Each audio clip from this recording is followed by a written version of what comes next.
Well, all right. Hello, folks, and welcome to the great recalibration, how AI is redefining the modern SOC.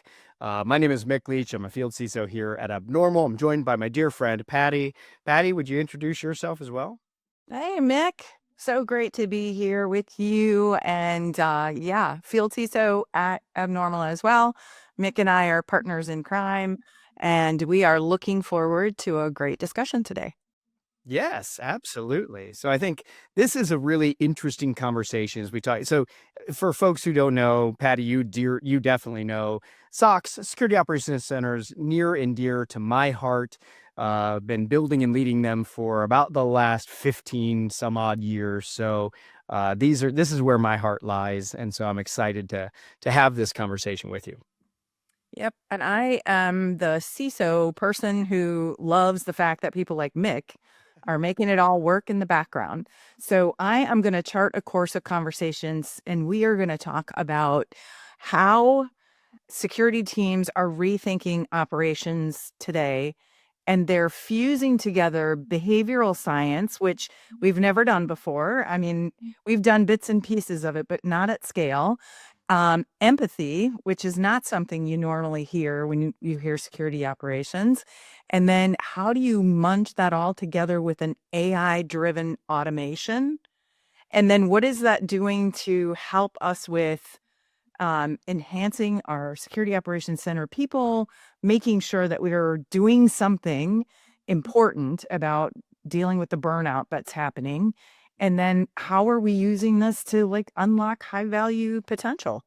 So I think we're just, are you ready? Do you have any comments, Mick, or we just want to dive into these Well, questions? I will say I felt a little bit targeted on the empathy comment. That is not something we've had in security operations. I uh, I I I'm partly to cause or to blame for that. I admit that, but we're getting better. We're getting better all the time, Patty. I think our EQ is going up exponentially, and AI is going to help us if all else fails. Amen. All right. So when Mick, when you think about what really goes into modernizing, and which is kind of a passe term because we're constantly iterating in the SOC, what what's the biggest shift we're seeing right now? And tell me a little bit about how you think it's being dealt with, and quite honestly, how you think SOC analysts are dealing with it. Yeah, so I think in terms of how we're shifting, what jumps out to me initially is we had this conversation earlier, is around this idea from being an alert centric operations center into more of an outcome based or outcome centric operations center. It's fundamentally different, right? We're trying to get away from the volume of alerts, the noise that we've had in SOCs is renowned. We've talked about it for decades, just how bad it's been. Adding more and more tooling in as those tools have more alerts. The volume that we were getting was very high, but the efficacy or the quality of those alerts was actually quite low. So the biggest shift that I've seen over the last probably 5 years is that we're looking for fewer but higher fidelity alerts. And that's made a really big difference. The other aspect of this is automation's becoming kind of the first responder. So as we've enabled new capabilities, we're implementing AI in some cases, but even more traditional SOAR playbooks and those kinds of things. We're seeing humans are being supported by the tools. It was the way it's been for a long time, and now what we're saying is automation is supported by the humans. So the humans are writing these kinds of playbooks, building these playbooks, and it's making the alerts come down in terms of volume, and the efficacy or the quality of those, the fidelity of those go shoot through the roof. And it's been really impactful, I think, for many of the security operations centers that I've been a part of. So you feel like this is like overdue, and that, or, and I feel like it's happening fairly rapidly from my operational CISO days, which are not that long ago. Mhm. I feel like the shift is happening pretty quickly. How do you feel about that? I feel like it's finally coming out, like it's finally happening. Because I've been doing this long enough that I remember the promise of automation. First, it was Sims were gonna catch things and really narrow it down, and the fidelity was going to be awesome, and it wasn't. And then they said, "Oh no, wait, but don't worry." We have the advent of SOAR, right? Security operations, or excuse me, orchestration, automation, and Uh, response platforms. Those were going to make everything better. And then they got a little bit better, but not great. And so now, truly, with the bringing AI in and the idea of behavioral analysis, right, behavioral data science, we really are starting to see the fruition of that which we were promised for the last 15 or 20 odd years. right. So clearly it's reshaping, AI is reshaping the operations center. How do you think the analysts feel about it? Is it well accepted? Is it, oh, this is taking my job? I mean, what do you think that feeling is? Again, we're getting into that empathy area. How do you think that feeling is for these analysts with AI coming in to help them? Yeah, well, so I'll be honest. Initially, the folks that I've spoken with, there was fear, right? There was trepidation around that AI is going to come in, especially as we've talked about, and this is where we haven't necessarily done ourselves a lot of favors, but we've talked about AI coming in and basically taking over, tier one SOC is gone. Okay, that's not exactly true, right? Instead, what's happening is the AI analysts are becoming like threat hunters, not alert clearers, because the triaging, the bringing of data together, sifting through all of the details, that's being done largely by systems and automation, which now actually makes the work that our analysts are doing far more impactful. They're not wasting their time collecting information as much anymore, as that now that's being done by automation and AI, and instead now they're left to simply interpret the data that's there, that's present, that's been assembled. So the analysts are actually analyzing now. It's a pretty impactful time. It's a pretty great time to be alive. So the folks that I've spoken with, yes, they were nervous early, but now are really embracing the change because it's allowed them to do that which they came into the security field to do, which is, identify anomalous activity, hunt bad guys, and stop malicious activities. Yeah, and I know from my previous SOC teams, they want to do the high value work. They don't want the low value work, that whack-a-mole, um, help desk feel type Mhm. work. Um, yeah, I can see that. And it's likely helping them feel like they're really targeting and helping the mission instead of it being, I'm sitting here every day turning on tickets. Um, so what's the biggest early wins that you're seeing from the automation in the SOC? So you've talked about, it's helping people clear tickets faster, be more valuable. Are there any sort of things that came as a surprise?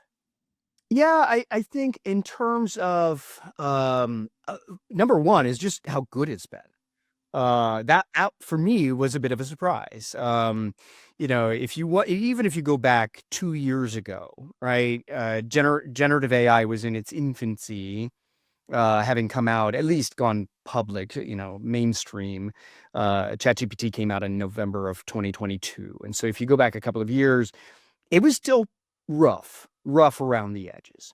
But I'll tell you what, it is really matured quickly over the last couple of years. And now what we're seeing is like the automated triage of low complexity alerts is probably one of the biggest early wins that I've seen all over the place, right? SOCs have been noisy, repetitive work, it's low risk, and it's, fully deterministic.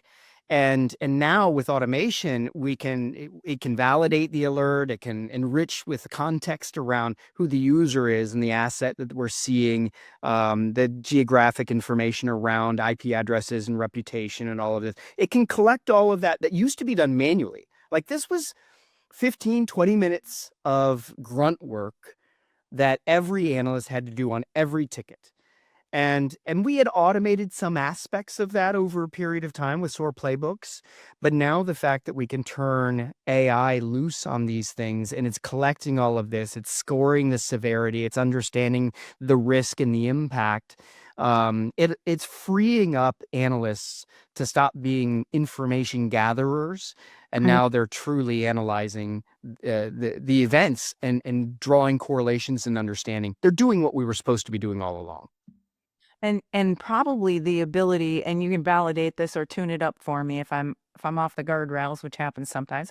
Um, I am imagining that automation is also being used to automatically update those playbooks, so that rather than having to do a big lessons learned afterward and you bring 20 people together and finger pointing going on, at this point now, AI can take that meeting and make it maybe more meaningful to just validate that the AI output is correct. Oh, absolutely. Okay. Absolutely. Yeah. Yeah. I mean, it's getting to the point where it's kind of soup to nuts from end to end, where we can take an event that occurred, we can evaluate it with AI and understand here's what we did, here's the actions we took, here was the outcome, this was a good outcome. And then we can replicate, we can find the successes. We can also identify maybe where there were opportunities to improve, but we can do that. And then we can feed all of that in and then generate a playbook that based on the lessons learned of here's what went well, here's what opportunities to improve. We can update the playbook automatically. And then we can actually run that playbook, using the AI occasionally. So it's really, really interesting stuff right now. And I would imagine for a CISO who doesn't get into the minutia of what's happening daily, other than having to jump on that 2 o'clock in the morning phone call, is the ability to then look across your tool sets and say, based on the AI running the analytics and looking at where the gaps are, you can be much more prescriptive in the tool selection that you need to fill those gaps. Is that a correct statement? Absolutely. Absolutely. I think what this is allowing us to do is SOCs are becoming much more like a risk focused, AI accelerated function. It's not just an alert factory any longer. So we're hearing a lot about, we're going to get into that E word. We're hearing a lot about empathy and behavioral science in security operations. I know I actually hired a young lady who had a behavioral science degree who said, "Oh, I could never do that cyber stuff." She's actually really phenomenal doing that cyber stuff. But that behavioral science background, I think, makes people think differently. How how is that showing up today in SOC operations? And where might we have, I mean, you mentioned it. Where do we have room to grow? Well, yeah, and I will be the first to admit I have long been at the heart of many of these challenges, right? If you think about where things have been, there's long been sort of an adversarial relationship between a security team, the SOC being the tip of that spear, if you will, and basically everything else at a company. IT for sure, things like firewall, these our goals were not necessarily aligned really well, right? IT's job was to make things work, make people communicate. Security was make sure the right people communicated and the right things talked. And so there was always a bit of an adversarial relationship. But then we and again, I've been at companies where this went sideways, where you would have things like punitive phishing programs, right? What I mean by that is if you failed X number of times, you were invited to find a new place to work. These created a lot of friction, a lot of fear, uncertainty, doubt within the employee base. And so what I've seen today is a transition by bringing AI in. We're getting away from those kinds of shaming and naming and shaming habits in terms of phishing programs. We're now seeing more human-centered phishing programs where they're rewarding the right behavior, right? We see SOC messaging that now uses plain language. We love our jargon. Okay, I was in the military. We love a good acronym, and the SOC just took the same thing and just elevated that same idea.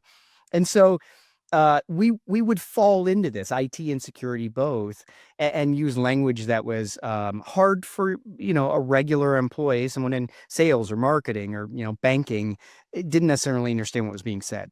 So AI has allowed us to use better plain language, explain things at the right level. Follow-up communications, for example, are so much more clear.